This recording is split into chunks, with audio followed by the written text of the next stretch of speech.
देश की मीडिया और कुछ लोग तालिबान को देवबंद से और देवबंद गार्डन से देख रहे हैं। मेरे ख्याल में ऐसी बात नहीं है।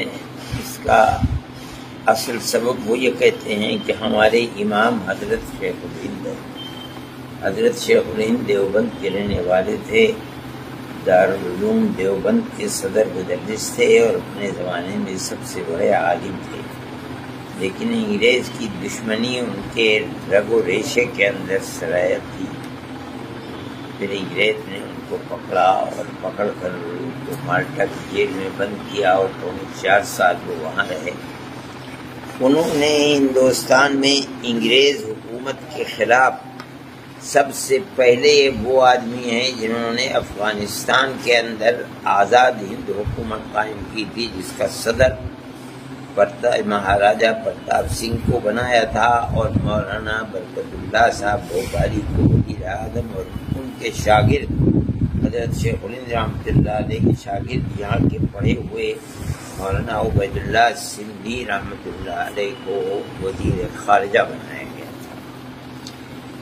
ये जो इस वक्त तालिबान हैं, ये हज़रत शेखुल हिंद रहमतुल्लाह अलैह की तहरीक से जो लोग जुड़े हुए थे आज़ादी हिंद के लिए और आज़ाद कबाइल के अंदर काम हो रहा था, ये उनकी औलाद या औलाद की औलाद हैं।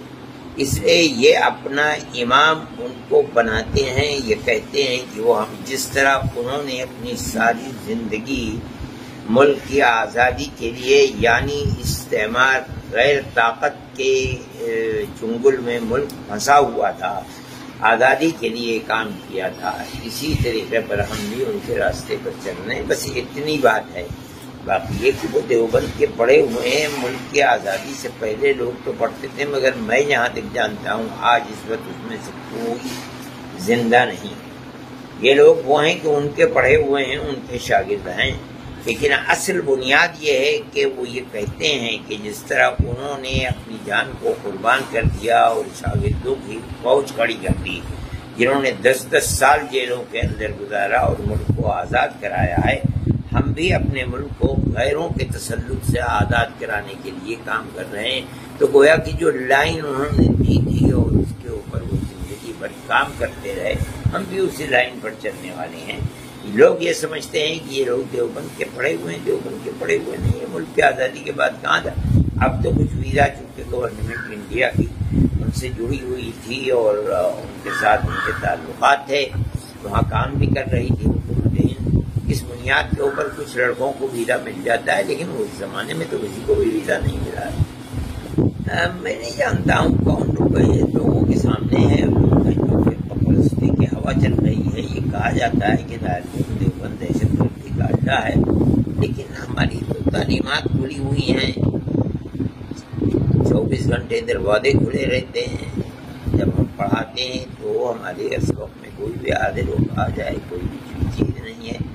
और सबक को सुन ले, हम क्या करते हैं, रात और दिन कितने लोग हैं जो हमारे साथ रहते हैं और गवर्नमेंट के वो पे रहें, हमें तो कभी भी कोई परवाह नहीं होती थी। हम तो जो सबक देते हैं वो मेल मिलाप का मजहब से ऊपर उठ करके हर आदमी के साथ मेल मिलाप का हमारा वो है। हमने तो कभी कोई ऐसी चीज़ ही नहीं दी।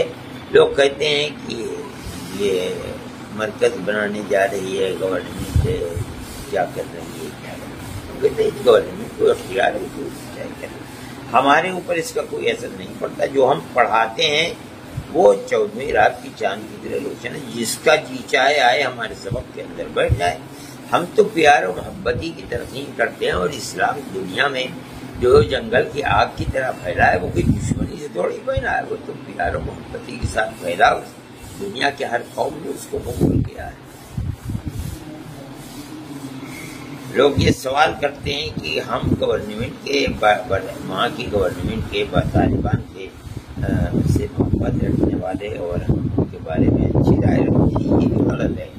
हम तो किसी के बारे में भी कोई राय नहीं रखते। ये तो मुस्तक़बिल बताएगा कि वो क्या कर रहे हैं और उन्होंने अपने मुल्क को क्या किस तरह से चलाया है। देखिए, ये खुली हुई बात है कि जो दो चीज़ें बड़ी बुनियादी हैं किसी भी हुकूमत के लिए। एक तो ये है कि मिलने जुलने वाले जितने भी लोग हैं उनके अंदर मेल मिलाप और मोहब्बत को पैदा करें। آپس میں دشمنی کو جنم دینا یہ کوئی چیز نہیں ہے. میل ملاپ کسی بھی طبقے کے اندر اقلیت اور اکثریت کے اندر، ان کے ملک میں بھی اقلیت اور اکثریت ہے، اگر وہ ہر اقلیت کے فرد اور اکثریت ایک ہی پیمانہ رکھتے ہیں، کسی کے حق کو نہیں مارتے بلکہ ملک کی ترقی کی سطح کے اندر معاشی اعتبار سے، تعلیمی اعتبار سے، رہن سہن کے اعتبار سے اگر ایک پیمانہ ہے، دو پیمانے نہیں ہیں، ہم ان کی تعریف کریں گے. اسی طرح سے اگر ملک میں وہ امن و امان قائم کرتے ہیں، ہر آدمی کی، چاہے وہ ان کا اپنا ہے یا اقلیت کا فرد ہے، عزت بھی محفوظ ہے، مال بھی محفوظ ہے، جان بھی محفوظ ہے، اگر وہ اس طریقے پر چلتے ہیں ہم تالی بجائیں گے، ہم کہیں گے بہت اچھا ہے. اور اگر اس طریقے پر نہیں چلتے تو دنیا ان کی مخالف ہوگی، ہم بھی اسی لائن کے اندر کھڑے ہوئے ہوں گے. اچھا حضرت، ایک سوال وہ ہے کہ جب دارالعلوم سے پوری دنیا میں لوگ پڑھ کر گئے، دنیا میں سوچ کو مطلب کہنے کا طالبان سے ہی جوڑنا حکومت کو یا اور کسی نہیں، دنیا میں جو لوگ گئے ہیں پڑھ کر کے وہ اپنا کام کر رہے ہیں، جس ملک کے اندر بھی بیٹھے ہوئے ہیں اس ملک کے اندر اپنا کام کر رہے ہیں، یعنی اپنے دین کا کام کر رہے ہیں. طالبان تنہا وہ لوگ ہیں کہ جو ملک کے اندر یہ کہتے ہیں کہ ہم جہاد آزادی وطن کر رہے ہیں، جس طرح ہمارے ملک کے اندر جہاد آزادی وطن ہوا ہے. یہ قوم ایسی ہے کہ وہ کسی غیر کے تسلط کو اس نے کبھی قبول کیا ہی نہیں، آج بھی وہ قبول نہیں کر رہے ہیں. اس کو وہ دیوبند سے جوڑتے ہیں، وہ حضرت شیخ الہند رحمۃ اللہ علیہ کے تحریک سے جوڑتے ہیں. جو میں نے کہا کہ وہ تحریک جا کر کے افغانستان میں رنگ لائی تھی، اور ایک طبقہ تھا جو ان کے ساتھ کھڑا ہو گیا تھا افغانستان کے اندر، اور انہوں نے جا کر کے وہاں آزاد ہند حکومت قائم کر دی تھی. یہ سب حضرت شیخ الہند رحمۃ اللہ علیہ کی تحریک سے جڑے ہوئے لوگ تھے.